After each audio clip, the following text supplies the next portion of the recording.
اسی طرح صدقات کی طرف لوگوں کی توجہ نہیں ہوتی، حالانکہ الصدقۃ رد البلاء، صدقہ مصیبتوں کو ٹال دیتا ہے۔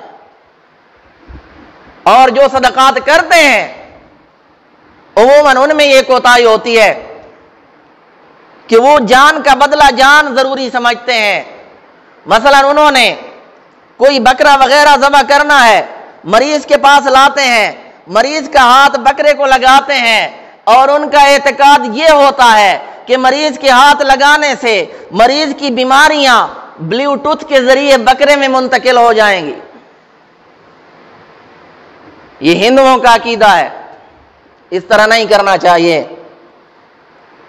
اور بعض لوگ صدقے کے لیے صرف کالی چیز کا انتخاب کرتے ہیں، کالے چنے، بیماریوں کو کالا سمجھ کر پھر ان کے لیے کالی چیز منتخب کرتے ہیں تاکہ بیماریاں ان میں منتقل ہو جائے۔